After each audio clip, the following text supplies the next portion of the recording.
I'm the Rockhopper. What are you going to do when Armageddon or the next pandemic hit and there's no food left in the stores?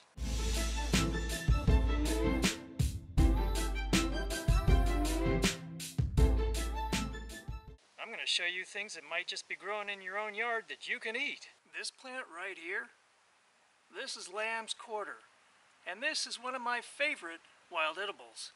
In fact, I'd say it probably ranks in the top 10. It has vitamins A, B, and C in it, and there's a good chance it is growing somewhere in your yard. Here's a look at the leaf, close up. I like it because it tastes richer than spinach, and it actually is more nutritious than spinach. It's really good with some butter. Throw a little garlic on there too while you're at it. It also has numerous minerals like magnesium, and apparently it does have some anti-cancer abilities. So we'll take a few leaves off this plant and we'll cook them up. As you may have seen in some of my other videos, you can also eat the leaves raw. This plant right here, this is called feverfew, and it's used commonly for migraine headaches. It also has other beneficial qualities to it. The flowers here are a bit dry because it's getting toward the end of the season, but you can make a tea out of the flowers if you want, but more commonly the leaves are used to make the tea. You can use the fresh leaves and then steep them for about 5 minutes, and it does, I think, help alleviate some of those headaches. In fact, I did it once when I had a migraine, and I was drinking this stuff like water, and it took a long time, but I think it did ease up the headache a little bit. Here's a close-up of feverfew. Like I say, it is the end of the season, so they are getting a bit dried out. I'm a couple miles away from my house. When the crunch time comes, you may have to get out and forage a bit. This is goldenrod, and I found a good stand of it. This is edible if you cook it. I don't know if you can eat it raw. I've never really tried it that way. You're going to want to be really careful about this, though. There are some toxic lookalikes, and if you mistake it, it could hasten your demise. The way to tell this one is to have a good close look at the flower, take one of the leaves, crush it up really well, have a sniff. If it smells a bit like anise, it's goldenrod.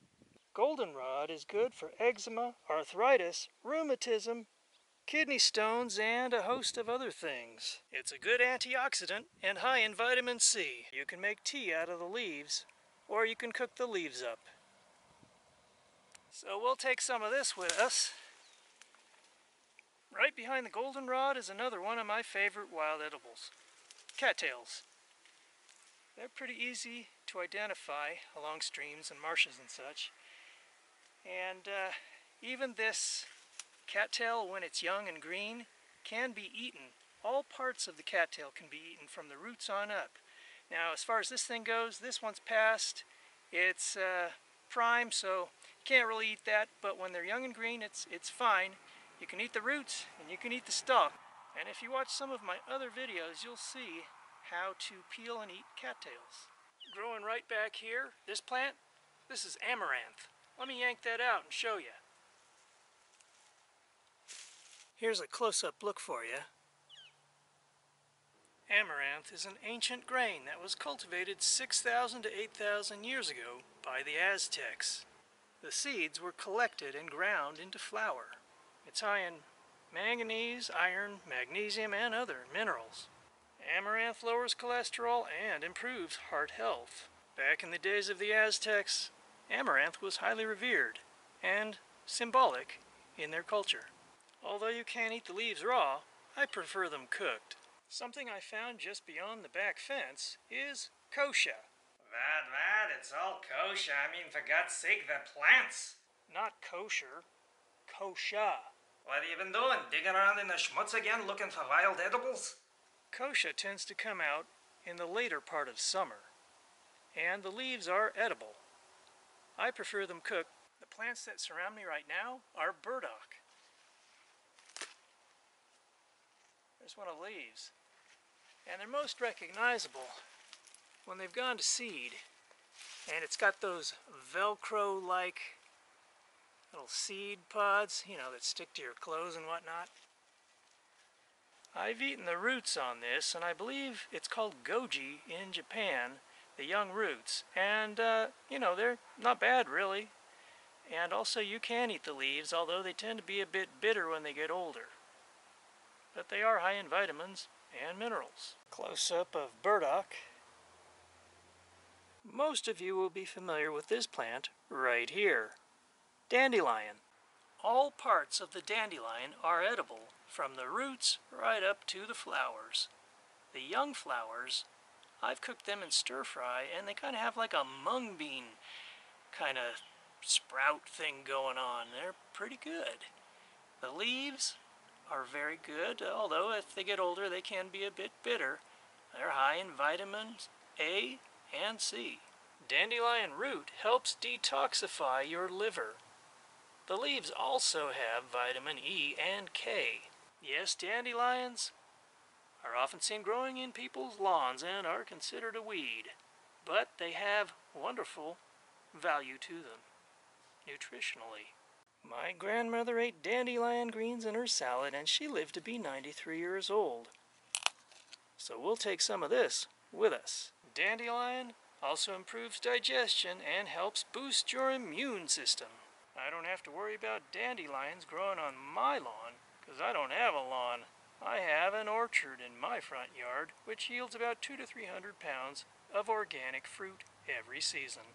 I've got 2 plum trees, an apricot tree, fully loaded, and a cherry tree. This plant right here, this is called purslane, and it's high in vitamin C, vitamin A, phosphorus, and a host of other minerals. So we'll take some of this with us. It was just growing between a crack in the sidewalk, in the pavement. Here's a close-up look. People think this is just a weed. Little do they realize it's a source of vitamins A and C, iron, phosphorus, calcium, and this plant is one of the richest sources of omega-3 fatty acids of any plant. Purslane has been used to treat headaches, stomach pain, ulcers, and eye ailments. This plant right here is mallow, and there's a good chance it's growing somewhere in your yard. The leaves are high in vitamin C and E. It's got magnesium and potassium. Mallow has anti-inflammatory qualities and is good for colds and asthma. It also helps with kidney and digestive problems. So we'll take some of these leaves, even though they're a little bit past their prime. Mallow is not one of my favorite wild edibles. It's kind of bland and boring to me, but it is nutritious and it is sustenance. This big bush right here is elderberry. And if you look closely here, you can see the berries. They're not quite ripe yet. You can make out of the flower, and like an elderberry fritter, cook it up. The berries are slightly toxic, so you don't want to eat too many of them raw, but when they're cooked, they're fine. You can make jam, jelly, wine, you can even make pancake syrup out of them, and supposedly it's pretty good. Elderberry has antiviral properties and helps with colds and flus. You can see where they're just starting to get ripe, turning a little bit blue there, and when they're ripe, they're very dark blue. This plant right here is called sow thistle, and it's also edible. So we'll take some of that along too. I washed all the plants. We've got our dandelion right here, our lamb's quarter here, then we've got our mallow here, sow thistle, kochia here, purslane, which we'll use in a salad, and amaranth right here. Got some goldenrod right there, and this right here is feverfew, which we can use to make a tea. Let's add a little more goldenrod to that. I'll take the purslane off for salad, and I'll take the feverfew off for the tea, and we'll just throw the rest of this stuff in this bowl.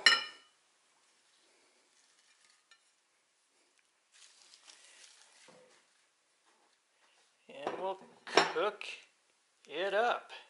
So this purslane, yeah, I'll just eat that raw right now. crunchy. Has a nice, rather pleasant leafy taste to it. The Greeks put it in their salads. We'll put the feverfew in the tea ball. Heat up some water. Put the tea ball in the cup. Dispense the boiling water into your cup and let it steep for about 5 minutes. And then you have a nice cup of feverfew tea. Unless you like your tea really strong, I would suggest putting some sweetener in with this kind of tea.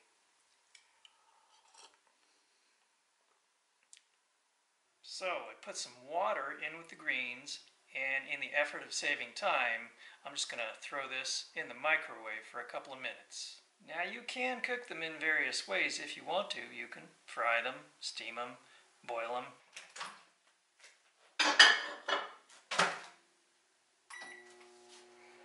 There we go. Okay, we'll take them out now.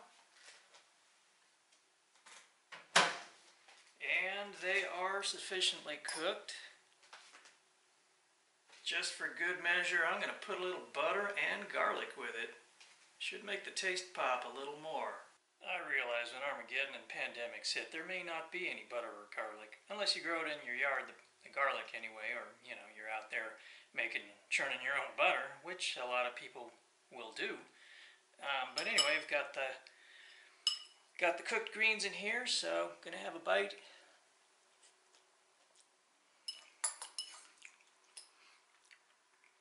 Not too bad. The dandelion might be just a little bit bitter. Try and pick the young, early greens. The spring greens are the best. But like I say, the butter and the garlic kind of help, make it taste pretty good. It's really not that bad. I really do like the lamb's quarter. It's good stuff. If you're microwaving, I would say anywhere from 2 to 5 minutes. Of course, that depends on how much plant matter you have that you're cooking up too. I hope you found this video informative. Remember, depending on which region you're in, there may be other wild edibles in your yard that you can find. Different kinds. Just depends really on your location and what area, what country you're in. So if you did enjoy this video, please let me know down in the comments, and please do subscribe, and don't forget to hit that notification bell so you can be informed every time I upload a new video.